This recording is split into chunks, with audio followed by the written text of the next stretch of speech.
mad at me too. He gonna say something to me about it when we get up here. Hey Dave, I see you backstage. How you doing? Can you see me waving? Dave, how you doing? Okay. So we got Dave, and Dave was the gentleman that reached out to me about a year and a half ago, I want to say. About a year ago. It's been that long. It's been a long time. And, he had said he at first, called in saying that, his brother was a Freakoff worker to Diddy. And then he later told me it was him because he had to gain some type of trust with me. We did leak the recordings, of course, but we didn't leak no identity.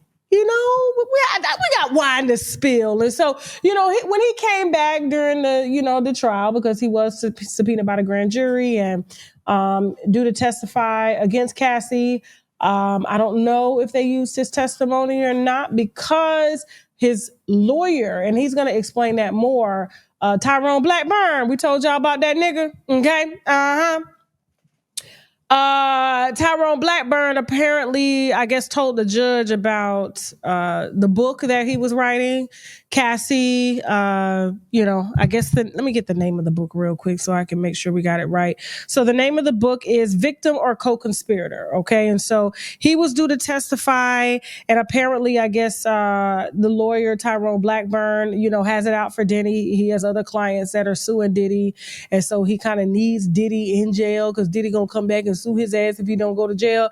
Ended up submitting a motion and ended up getting the book removed from Amazon that Dave was writing, or that he wrote.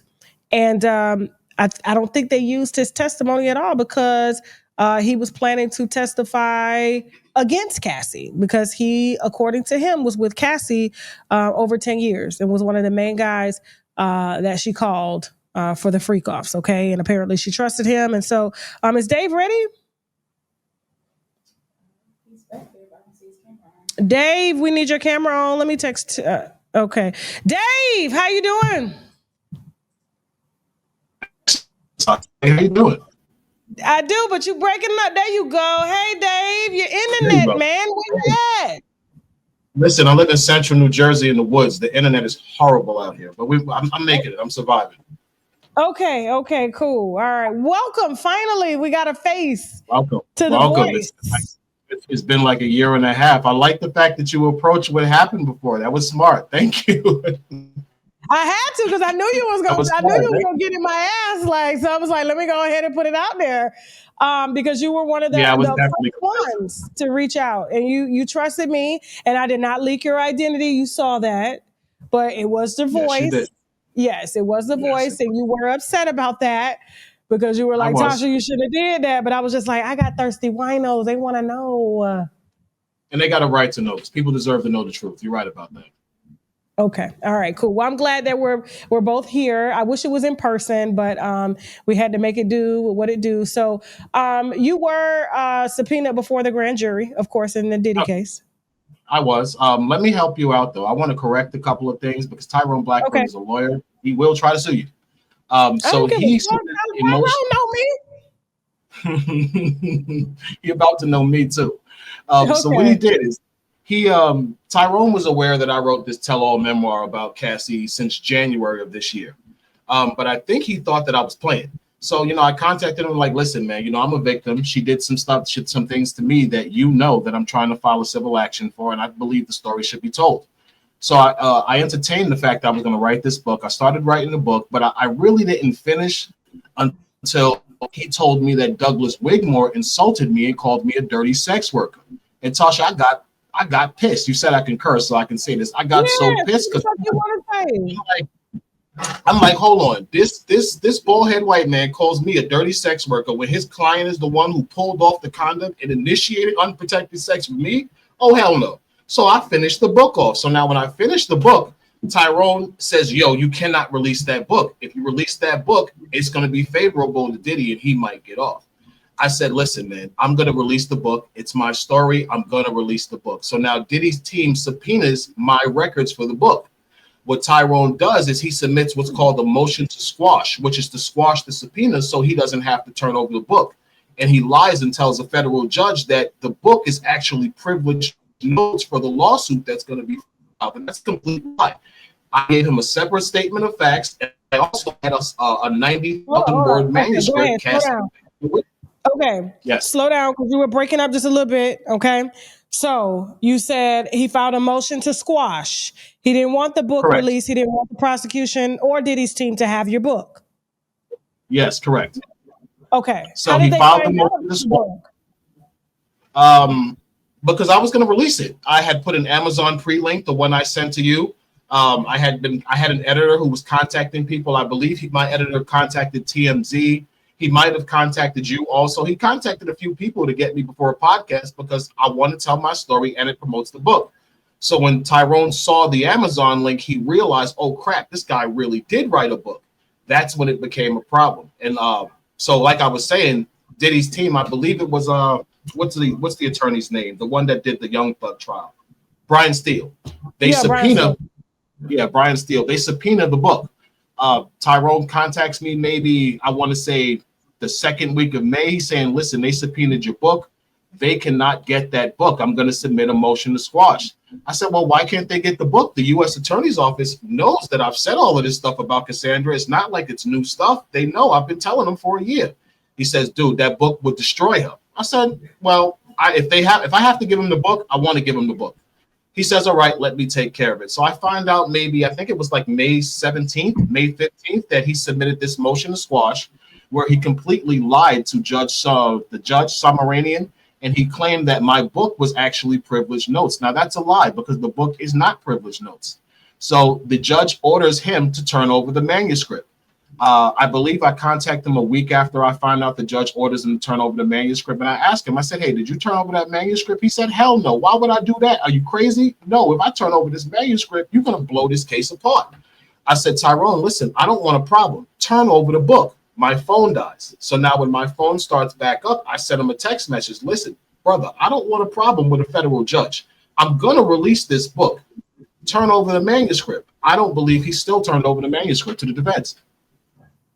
And I remember you reaching out because you said, hey, I'm getting ready to write a book and I want to do an interview. Yes, I do plan to testify in favor of Diddy because you were, according to you, the main one that Cassie called for almost 10 years of the relationship. And so... Another correction. 8 years, because I don't want you to be sued for anything. 8 years she gotcha. called me. 8 years. Okay. And so maybe I got 10 years because they were together 10 years. So I'm just kind of stuck on how long they were together. But I know it took some time for him to warm her up to doing freak-offs and things like that. And so, the judge had ordered too, because we were getting ready to do your interview and help you to promote your book and stuff like that. But then the judge said that you guys couldn't speak to media at all. Exactly. And so I can't speak to media. You've heard my name mentioned probably a dozen different times in this trial. I'm in the actual Freakoff video. Several of the videos, unfortunately, are me covered in baby oil in a room with Cassandra Ventura. I have no clue why they called Daniel Phillip. Daniel Phillip and I were in an orgy with Sean Combs. Okay. Wait a minute. Wait a minute. Went out for a second. Yeah, you said Daniel Phillip? Daniel Phillip. I met Daniel Phillip in an orgy at Cassie's apartment in one of the Trump buildings in Midtown Manhattan. I believe it was 2011. That's where I met Daniel Phillip in an orgy where I was called by Cassie to have a sexathon. And basically the goal of this sexathon was for one of us to last the longest. Whoever lasts the longest was going to become her main boy toy. Tasha K, I see your face. This is the truth. So for 2 days, myself and Daniel Phillip, we participated in this sexathon, Sex and Cassie. Daniel Phillip hung in there, but I think it was a Wednesday morning, actually. I think the morning of the wrap up of the thing, he finally couldn't participate anymore. Not because something's wrong with him. He had been up 2 days. He's back to back having sex with her. He was tired. So he couldn't perform anymore, but I still could. So I finished her off, I end up winning. Diddy comes out the room after he carries her in the other bedroom. He pays Daniel Phillip. Daniel Phillip leaves. He comes to me. He tells me out his own mouth. He says, listen, she said you were the best penis she ever had in her life. Wow, really? He said, yeah. He says, yo, she wants you to come back. She just needs some time to rest. I said, all right. Now I had been there 2 days, Tasha. I needed to go to work. I was an optician. I don't even think I was escorting anymore at the time, because I only started escorting because I was in prison. I got released. I had a great body. I was good with women. So someone hired me to be an escort. So maybe a year or two into it, I stopped. I got a job. I was an optician. I was trying to get my life together. I didn't have time for that. But Cassie paid me so well. It was kind of like a no-brainer. Beautiful woman, $5,000 every time I got to break her down. What 30 Rico said during our interview last week the pay was $5,000.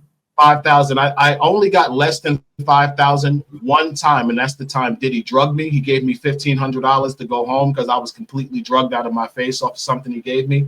But every other time I got 5,000. The time with Daniel Phillip and winning this orgy, I think I got like $11,000 in total from winning the orgy, then coming back and dusting her off again.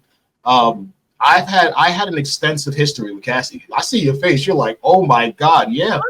How many hours did you go? Oh, the longest I ever had sex with was 4 days in Miami. You had to put your glasses on for that one.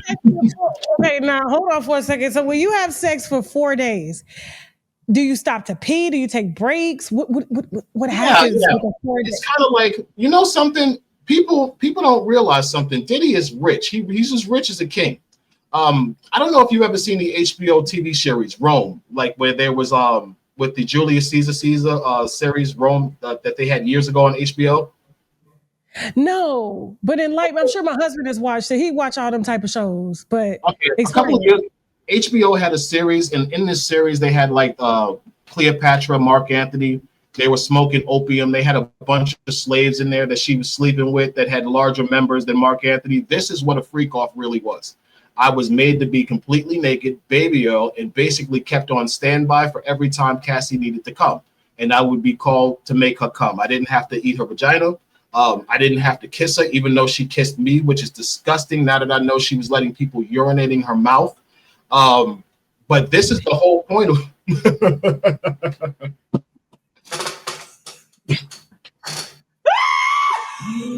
oh my God, man. Oh my God. Keep going. You are an excellent storyteller, and we look forward to this book. I'm gonna give you a week's worth of promotion on this book across all my platforms. That is on me for keeping your word, for coming through here, and for dropping this wine. We are going to heavily promote. Get his ass on the roster. Go ahead, keep going. Okay. I promised you I would tell you the truth, because that's what this is about. You know, Diddy might have did a lot of bad stuff. He's horribly abusive to women. We all know this. This is his track record, but he does not deserve an unfair trial. And if there's evidence that says that Cassie's involved, they should not be holding that to make her look like this holier than art thou battered woman. He was abusive. He was abusive, but he wasn't abusive because she didn't want to have sex. That's the exact opposite. He was abusive because he would catch us having sex behind his back. She would emasculate him about his penis size because he's not that big. She would always get smart with him. And Diddy, from what I saw, Diddy is although he's incredibly successful, he's incredibly insecure. His ego is on everything. He would compete with me to try to sleep with Cassie better than me while he was paying me to do it, which was insane. An example, let's say I'm having sex with her. She comes, she's laying in the bed. She's like, oh my God, shaking. I usually would get up and stand off to the side to let him watch her react to coming. He would jump on top of her right after and try to have sex with her, I guess, to make her come again. Now, I'm 3 times larger than him, I would probably say, just off a glance. I never had a sexual relationship with him. I need to say that because you have a... Keep going. In a room with this guy for 8 years. So it's like playing on basketball. When you're walking around with people on the basketball team, you're going to see things you don't want to see. So unfortunately, I saw Sean Combs' member. It's not big. So I believed Cassie when she said, yo, listen, my husband has a small penis. I'm hiring you because you can satisfy me. He likes to watch. I had absolutely no reason to doubt that she was telling the truth to that. Did he have a micro penis or something? It just was small. You know, he big pockets, little member. That's just what it was, man. He big pockets, you know, and women don't care. No disrespect. Women don't care when you got a lot of money. Listen, you got a lot of money. We can get around that. He got enough money. She was a young, horny girl. She liked to have sex. And this was the arrangement. He took her around. They would have these freak-offs because she was into the swinger lifestyle.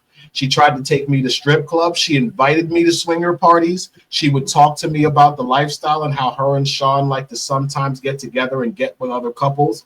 So I was completely dumbfounded when I heard the fact that she was saying she was made to have these sexual relationships. And I'm like, when?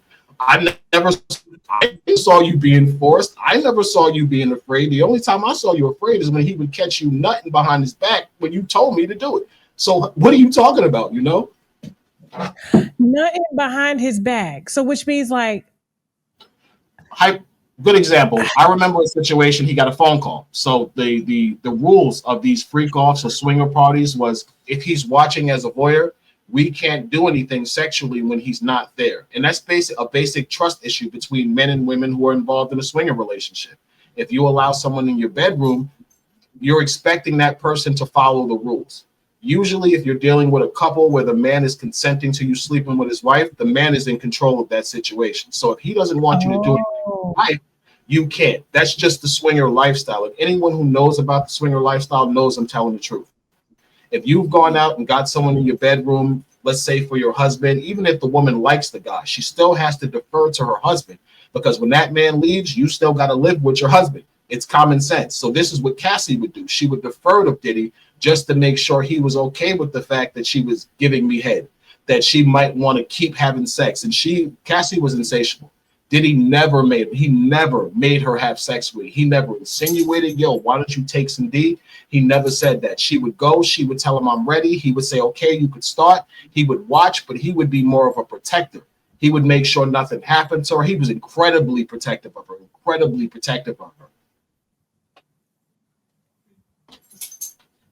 They didn't put you or Rico on the stand. No, because they knew we were going to say that she was complicit. And it's nothing wrong with her being complicit. He's still guilty of sex trafficking. Like, look at all the stuff they're exposing. In order to be guilty of sex trafficking and this RICO that they're charging him with, he basically just has to know about it, have benefited in some way, and financed it, which he clearly all did by booking rooms in the name of Frank Black. Mind you, I've checked into Frank Black rooms probably 15 times. Every room I checked into from Miami, LA, New York, I checked in under Frank Black, so I could verify that. The abuse, I physically saw him assault her at least 5 times. I can verify that. I got her pregnant. She told me I got her pregnant to my face. Let's see. It was a lot. I have no reason why they did not call me other than the fact I released that book, and they were afraid that if the fence got to me and they started asking me about Cassie, I was gonna say, yo, listen, no, that didn't happen. He didn't do that. And yeah, as a millionaire, as anybody, you can't solicit prostitutes and pay them. Like, it is against the law, and it carries a long time. It's teetering the lines of being a pimp.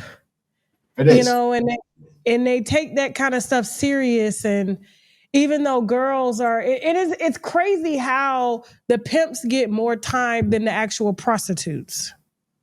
It is. Like, I feel like they have to do some changes when it comes to the laws behind that, because if girls are choosing to have a pimp and the pimp is there to protect them and ensure that they're not getting mistreated during their, I guess, encounters with men and stuff like that, and they have to pay the pimp for protection because, like, how is he going to make money? I don't know. I just feel like, you know, to me, even though, yeah, he did all this shit, but I feel like the feds, they love a big cash out. $400 million is at stake that they're going to seize. Yeah. I don't even think he'll have money for an appeal. They're going to have to go straight for a pardon.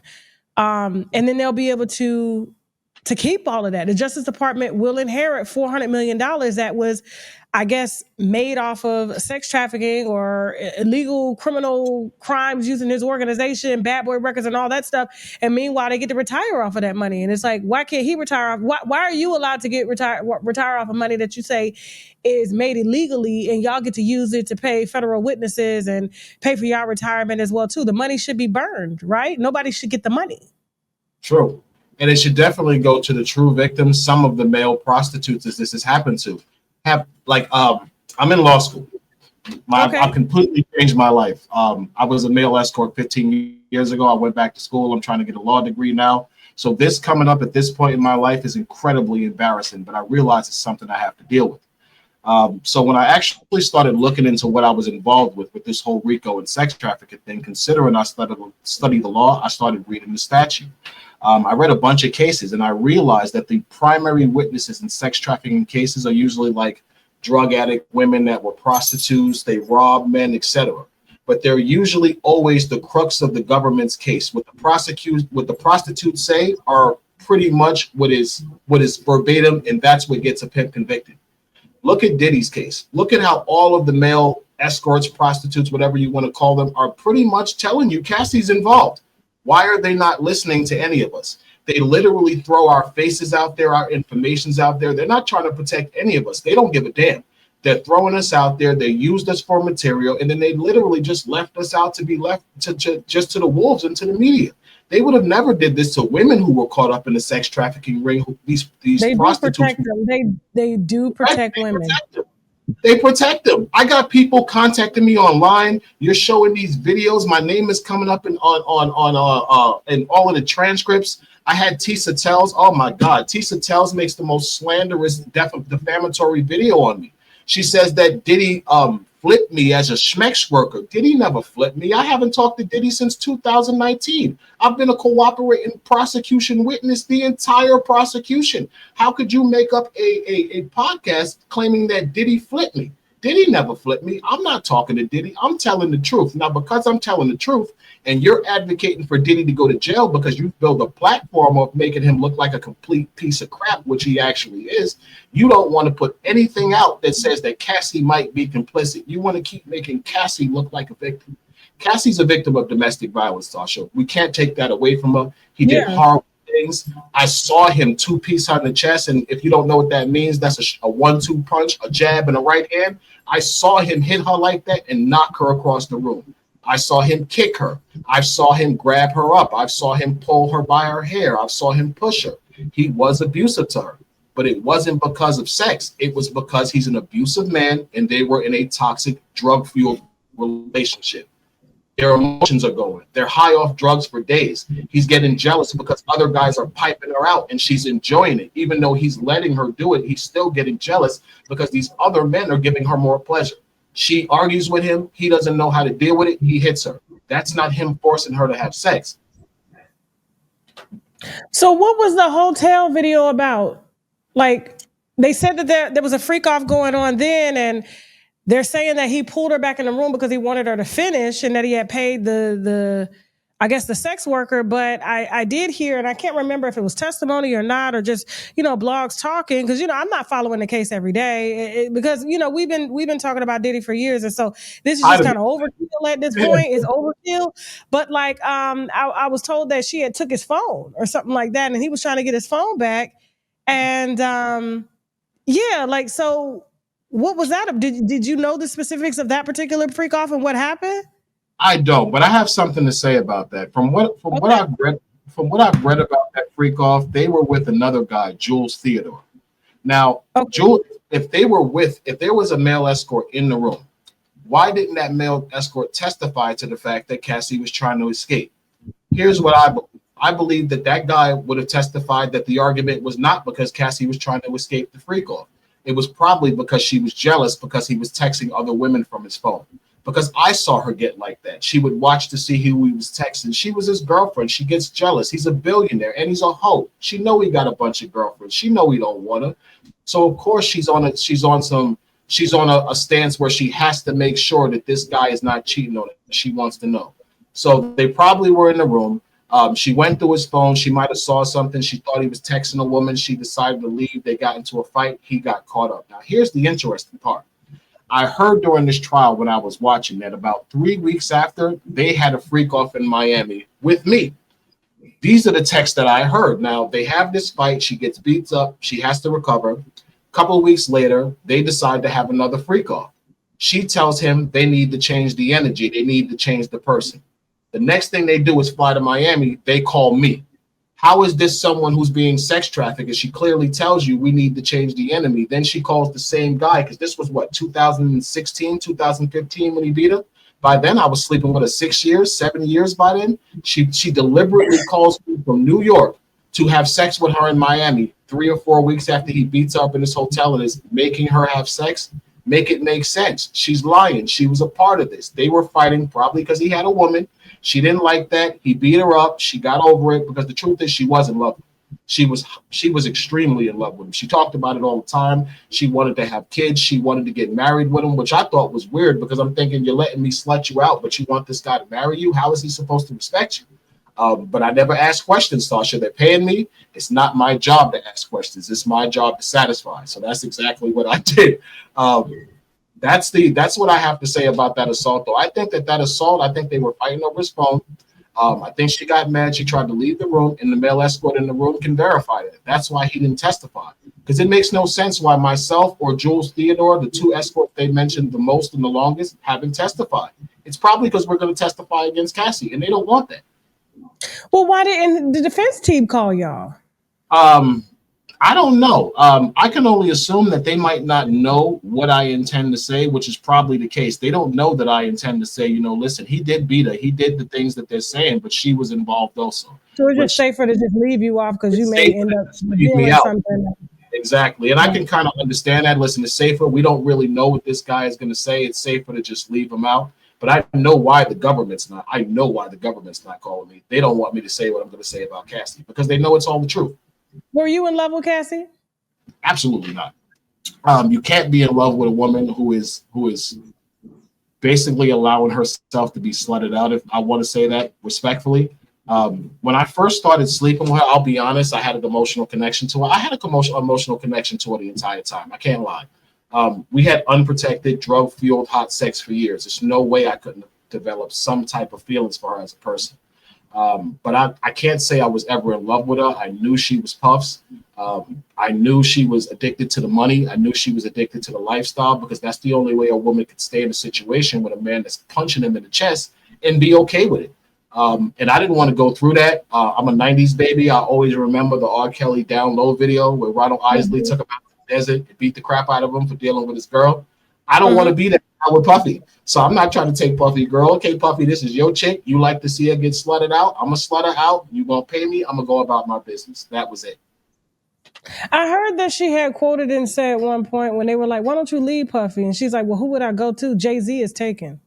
Yeah, she like, think about it. Puff is destroyed now. He's destroyed. He'll never be back where he was. But at one point, Puff was the man. It was a privilege to go to a Puffy party. It was a privilege to go to a white party. She's dating Puff. Puff is one of the most powerful producers in the game. Women have been using men to boost their careers for decades, for eons. And she's a 19-year-old girl. She has this super producer businessman that likes her. He's into her sexually. Of course, she's manipulating him like he's manipulating her. He's manipulating her. She's letting him manipulate her by use of her vagina and trying to manipulate him into things she wants. I personally think she just wasn't as good as Young Miami. Young Miami leveled up off Puff in that short time she was with him. Cassie was with him a decade and had a Jaguar and nothing. I don't understand how that is other than ambition and really on her. She can't really blame him for that, for things that she didn't do. And that's another thing. I'm going to say that because there were times where I actually heard him ask her about her music. Like, yo, you made music. What you doing? What you doing with yourself? Oh, I'm chilling right now. I'm looking for inspiration. And I heard this from her for years that she wasn't doing anything. He would ask her. He'd be like, yo, you playing. You don't want to do nothing. But why should she have to do something? She's dating him. So she was comfortable. She didn't really need to do that. I totally believe that she allowed herself to get into a situation where she got drug fueled, where she got lazy, and she lost track of herself because she got involved with this guy who got her in. And I do believe he got her into the things. She might have been a hoe, but there's no way a 19-year-old girl knows about the swinger lifestyle like the way Cassie was playing. Somebody introduced her to that, and I totally believe Puff did that. Puff did. I mean, he talked about it on a reality show of his. Said he didn't want to get married because he was into the swinger lifestyle, and so he's always kind of been upfront about that. So, but he said 75% of the time you're gonna have the best time of your life with me. The other 25%, I'm gonna beat your ass and you're gonna hate it. But they kind of knew what came with that. And so, do you know, being that you was with her for so long, how did Alex Fine get in the picture? I believe he was hired to be her personal trainer, which makes perfect sense because the only way anybody would have got close enough to her to build a relationship is if Puff gave the green light. I got close to her because Puff gave the green light. Nobody would have got close to her without the green light. So Puff hired this guy to be a personal trainer.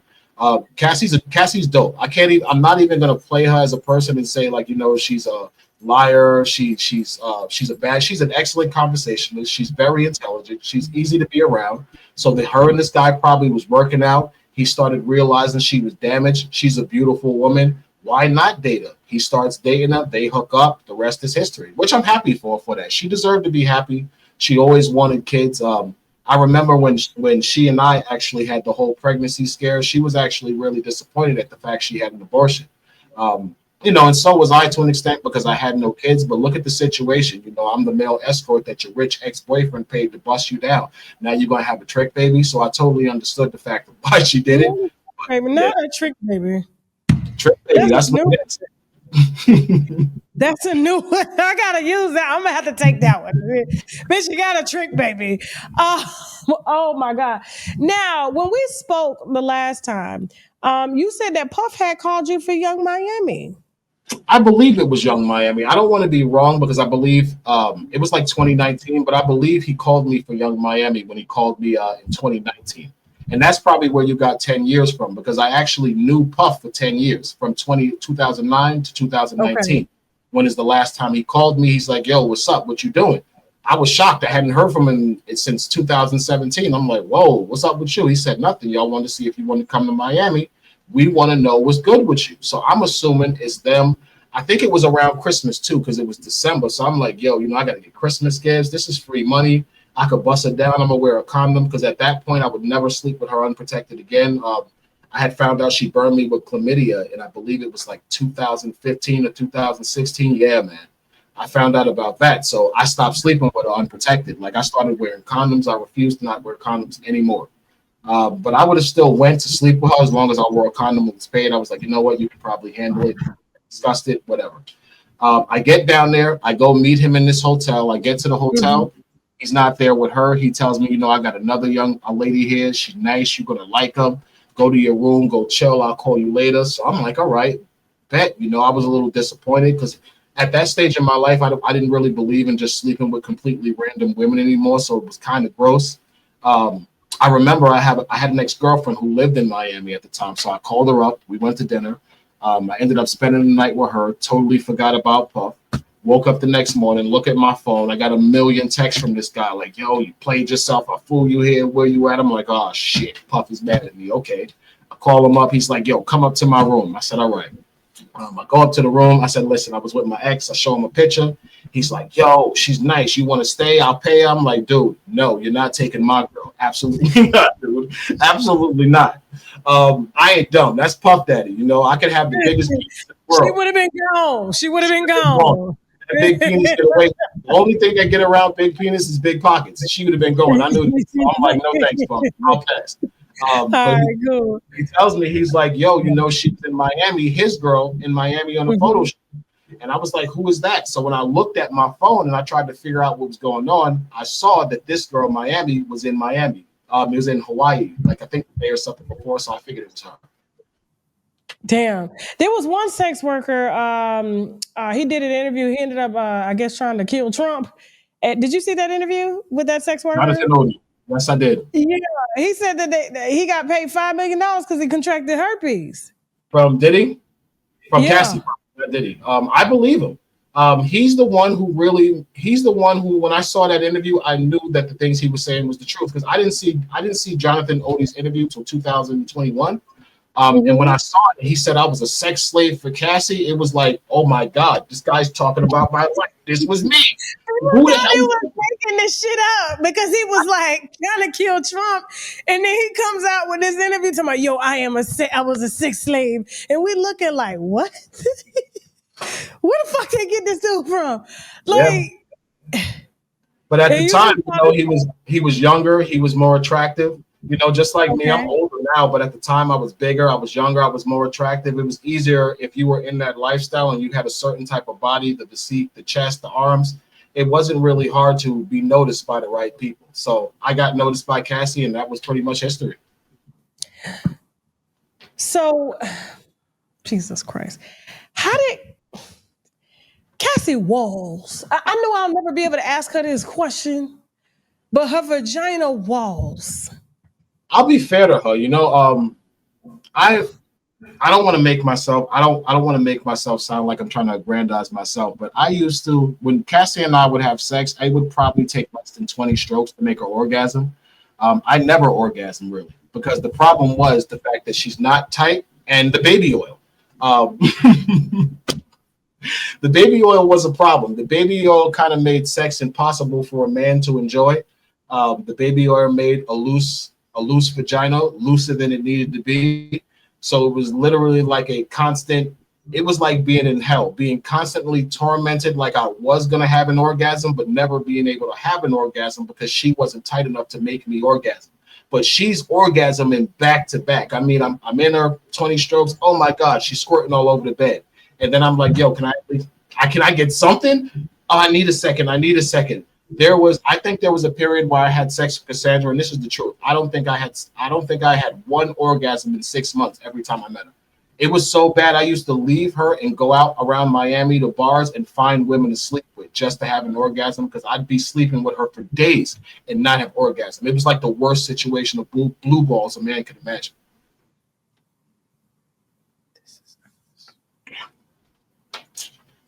You said 20 strokes and squirting? Yeah, definitely. And this was for years. You retired? You said you retired? Yeah, I'm retired. I've been retired for The wine hoes are like, why? Why is he retired? It's not an honorable profession, especially if you try to do it. And the craziest part, my mother was actually a minister. Oh gosh. Y'all are the men and the women that come up in the church under y'all be the biggest hoes. Like for real. Yeah. So it was kind of embarrassing to her. It definitely was. I had to get out of that. It's never something I would do again.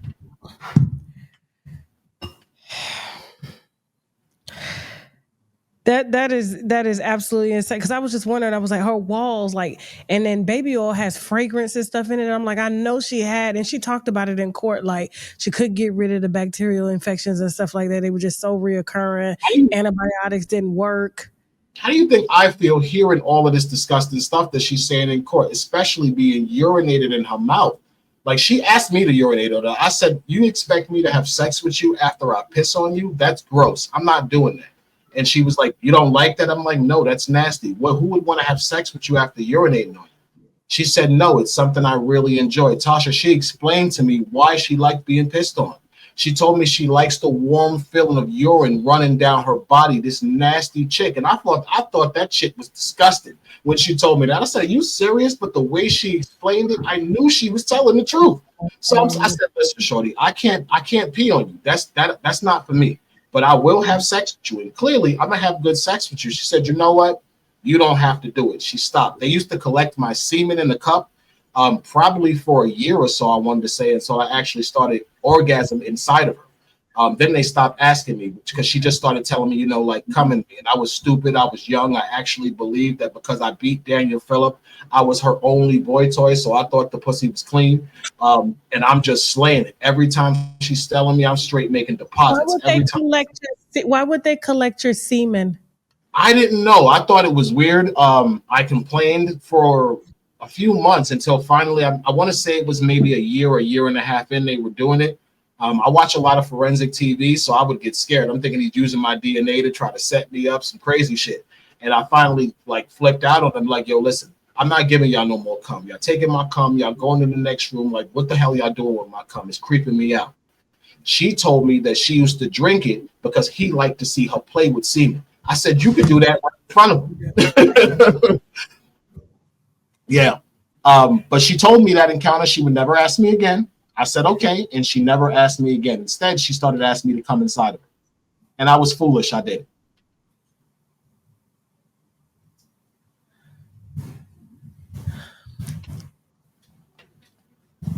What's the name of the book? Cassie, Victim or Co-Conspirator. The Story of Dave. because the story of Dave is the truth and it needs to be told. She's not a victim. She's a victim of domestic violence. She deserves justice for that. She definitely does. And I think she got justice. She got $20 million worth of justice. Shorty straight.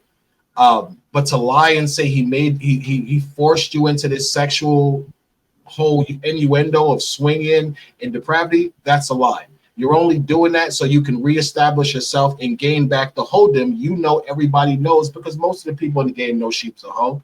I know things about her now that I know the situation's over. She was sleeping with people for years. The only way she can absolve that former hoe activity is to say Diddy made me do it. I'm gonna give you an example. She testified in the trial. She said that she was made to have sex with male prostitutes on her period.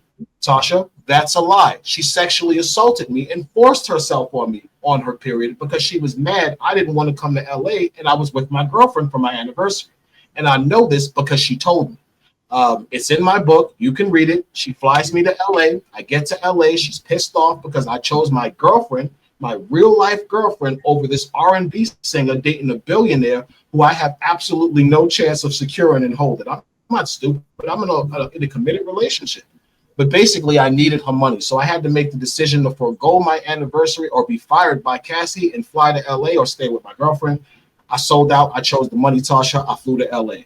I get to LA maybe 1 o'clock in the morning, the Beverly Hills Hotel. I meet her at the Beverly Hills Hotel. These freak-offs were always so ritualistic. I mean, there was candles throughout the room.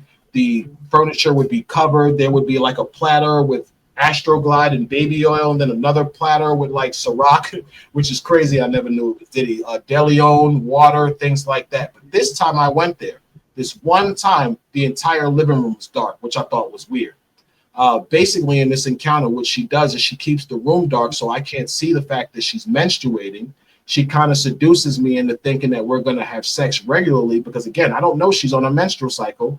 She gets on top of me. She grabs my member. She inserts it in her because she's already wet. She's on her menstrual cycle. She orgasms real quick, and then I push her off of me, cut the lights on, and it literally looks like the St. Valentine's Day massacre. It's blood everywhere because she's heavily on her period. So I'm pissed. I'm like, I said, why would you do something like that to me? This is disgusting.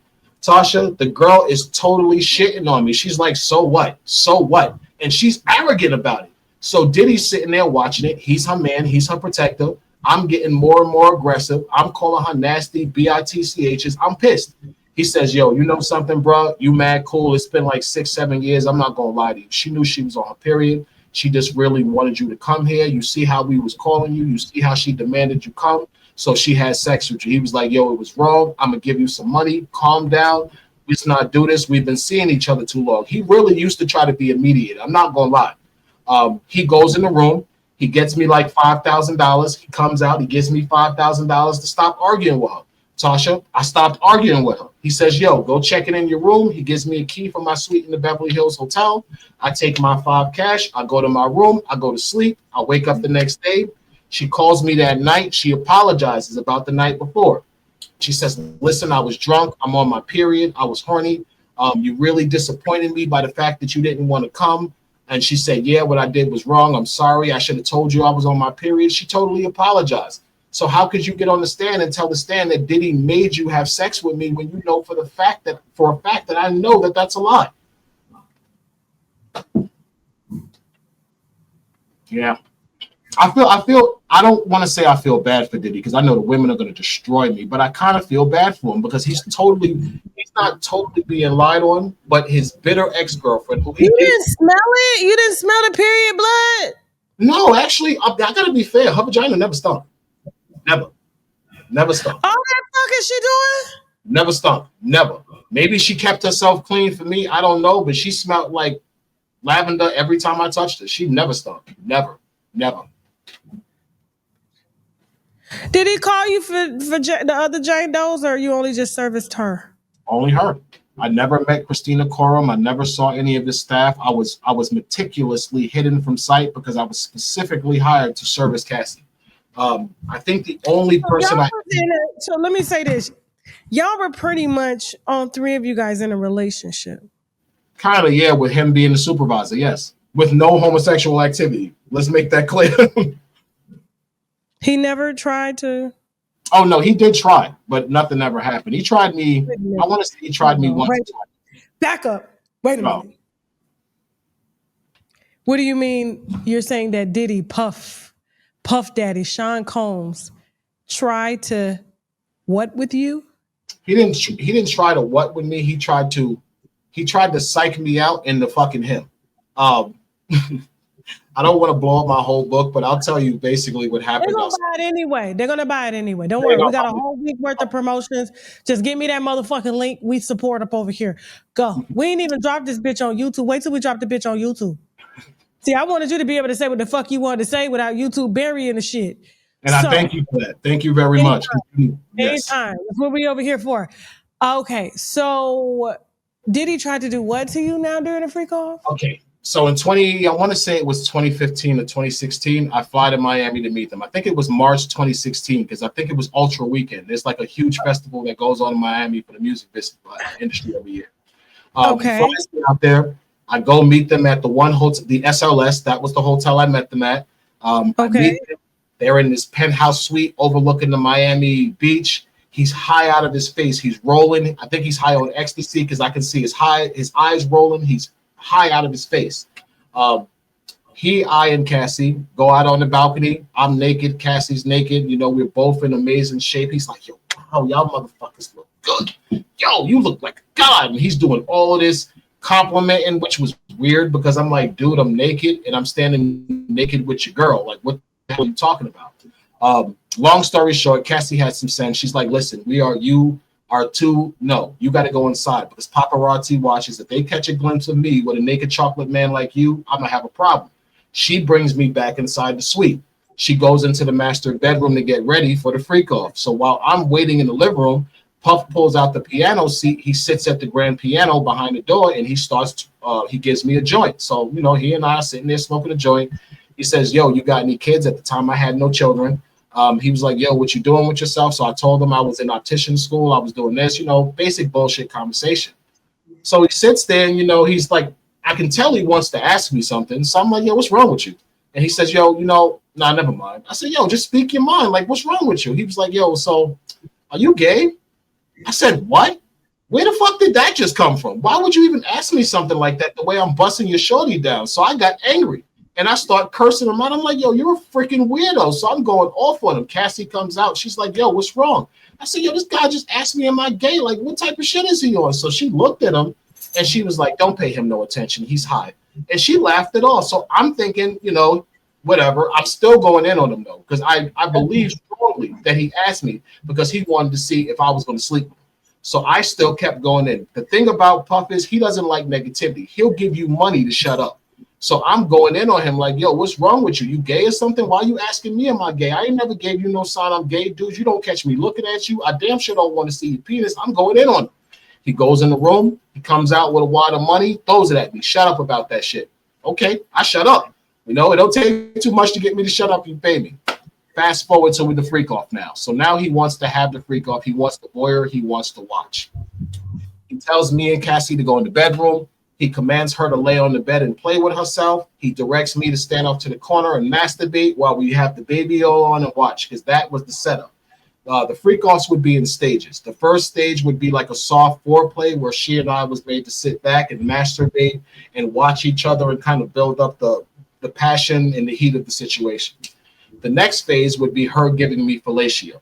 Things like that, the touching, that's when he would allow us to touch. The third phase would usually be the intercourse. And the intercourse would usually be the final stage to climax when she climaxed, because she always used to climax before me until we started using the excessive amounts of baby oil. And then that would usually wrap up that session into another session, which would probably be 20, 30, no more than 30 minutes later, because she was high and she would need to do this. So during this encounter, he calls me in the room. She and I are in stage one. He's watching me. I can see him watching me through the corner of his eyes. And, you know, it feels weird, but I'm trying not to pay attention to him. I'm focusing on a woman. She looks great. It's not hard to stay focused on her. All of a sudden, he jumps up and he starts to act like he's, you know, going to eat a vagina, which he never did. Never. It had been, this was 2015, I think it was. I saw him for 6 years. I never saw him eat a vagina. But this day, he gets up and he buries his face in her vagina. eating a vagina. But now here's the thing: while he's doing it, You already busted in her? no, I didn't yet. No, we hadn't had Okay. sex yet. But while he's doing it, he tells me to keep masturbating so she can watch. Okay, no problem. So now I'm watching her masturbating, but he's eating out her vagina, shifting his anus in my view. So it's distracting me because I can't see her vagina. I can see his anus. So I'm like, what the hell is this? So I'm gonna let you finish your spin. Okay, go ahead. So I see what he's doing, and at first I didn't realize what he was doing. I just got annoyed, so I moved to another side of the bed. I believe I moved to the right just so I would be at an angle to see past him. He waits maybe 2 seconds. He scoots his ass back in front of my view. I'm like, what the hell is this guy doing? So I'm getting mad. I'm like, what is this guy doing? So I moved back to the left side of the bed. Sure enough, a couple of seconds later, he does it again. Finally, I said, yo, what's wrong with you, man? You blocking my view with your ass. Can you stop? And he was like, oh, I'm sorry. He got up. He gets back in the seat like he's going to start his voyeurism again watching. And he tells us we can go ahead. She says, can I get some dick? He says, yeah. So I jump on her to go have sex with her. She and I start to get involved in the sexual encounter. He says, stop. Let us talk for a second. So now I have to leave the room. That's the order for me to leave the room. Okay. I'm outside. I'm going to be honest. I was already involved in sex with her, so I was hard. I'm kind of horny. I'm like, you know what? Let me just get it out, so I'm not standing here all hard dick looking like an idiot when she come out here. She comes out and catches me whacking off, and she starts laughing at me. She's like, yo, you got to go. I'm like, I got to go? Why? And she's like, yo, you got to go. I'll see you later. She's like, yo, you passed, though. And I said, I passed? What do you mean I passed? She was like, yo, you passed. She gives me a big hug. She kisses me. She says, yo, you passed. When I call you later, it's going down. I was like, all right, whatever. I left. I started walking around the strip. I didn't really know what she was talking about until probably later that night when I thought about it. Why is he doing that? Because he was trying to entice me to make me think that his asshole was the same as her vagina. And he was hoping that I might have been high and did it, but I wasn't. So that's the only time he propositioned me. Well, I feel he propositioned me because he definitely did that, hoping that he can manipulate me into possibly sleeping with him. What's the name of the book again? Cassie, Victim or Co-Conspirator, Story of Pain. Okay. Anything else you want to add before we wrap this up here? No, Tasha, I want to thank you for allowing me to finally get this out before the public. It has been a nightmare, like I've been living here in my name. I'm not allowed to tell my story. There people are creating narratives that are not true. I might have been a male escort, but I wasn't nasty. I didn't sleep with women unprotected. Cassie she conned me into believing that I was in a monogamous, exclusive relationship being paid because her boyfriend had a small penis. I saw her boyfriend had a small penis. Why would I think she's lying? I didn't know she was sleeping with 30 or 40 men. So I'm not the nasty one. She's the nasty one because she was tricking all these men into unprotected sex and to whatever she was doing. And now she wants to claim that she was being forced. Absolutely not. So I'm thankful to you that you allowed me to tell this story because Cassie is not a victim of sex trafficking. Don't you worry. It's going out next week. Winos, thank Dave, okay? Because Dave was one of the first sources to come to us and give y'all this exclusive first. I'm sorry that the other platforms are not being courteous. And that's why we are getting a lot of the guests on our platform because, we're not, we have our opinions, but at the end of the day, your story is your story. We don't get in the way of that. Yeah. So I noticed you don't lie on people, and that's what I like about you. You don't. And like I said, the phone lines are always open for y'all to come on down and correct some shit. And so it is what it is. But thank you, Dave. Victim or Co-Conspirator is going to be live on victimorcoconspirator.com. That's victimorcoconspirator.com. And I'm going to say that one more time, victimorcoconspirator.com, written by Dave. He was a male escort to Cassie and Diddy for 8 years. Okay. And so, yeah, we will be in contact. Thank you, Dave. Thank you so much, Tasha. All righty. Bye-bye. I don't even know what to say.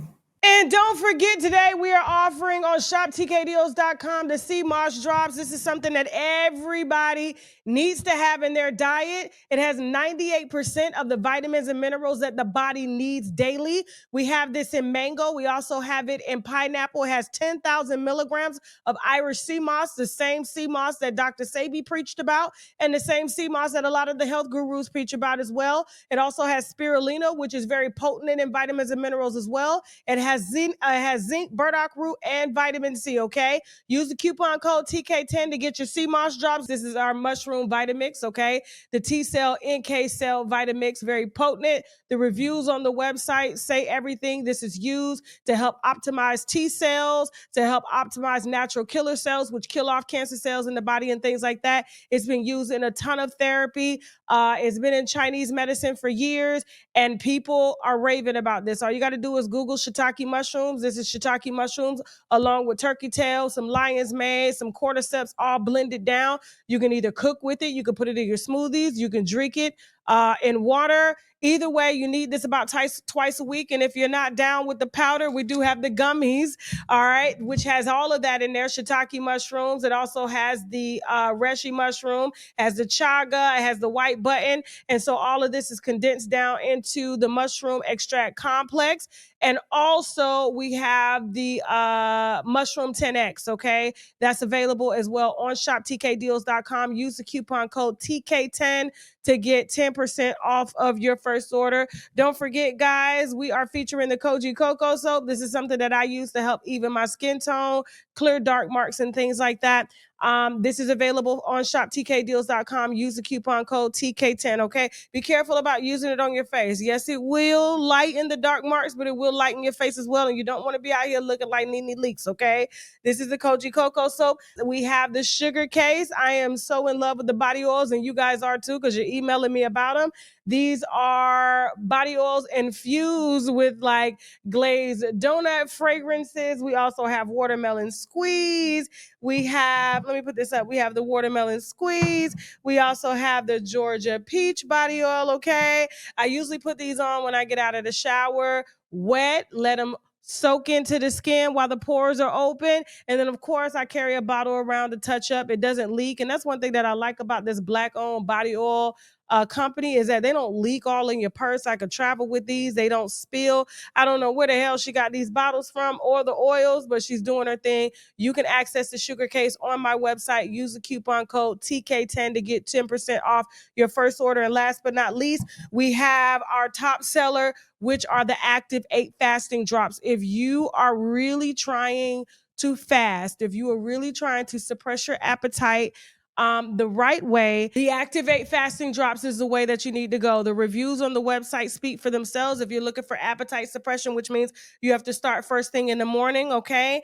And you put the drops in your body, you put a little water in your body, and you just do a water fast throughout the day. People are emailing me saying, hey, Tasha, they work better than any type of Ozempic or semaglutide that's out there. It just helps to settle the gas in the stomach, and the stomach tells the brain that you're not hungry no more, okay? And so the fasting drops are available on shoptkdeals.com. Use the coupon code TK10 and let me know how much weight you've lost personally using the Active drops, okay? And with that being said, listen, guys, I'm going to go ahead and head on out of here. If you got a story that you want to tell, something as tragic as this, something maybe as motivating, okay? If you have a tip on your favorite celebrity, please email me at unwinewithtashak@gmail.com. And also, guys, if you want to advertise on the platform, please feel free to email me at unwinewithtashak@gmail.com or hit me on Instagram via the DM at unwinewithtashak@gmail.com. And don't forget, guys, my movies on Tubi are streaming right now. The Last Interview, I Ain't Got It, as well as Everyone Talks to Someone. Thank you so much for your support, winos, and I will see you on our next video. Now I gotta go. Bye.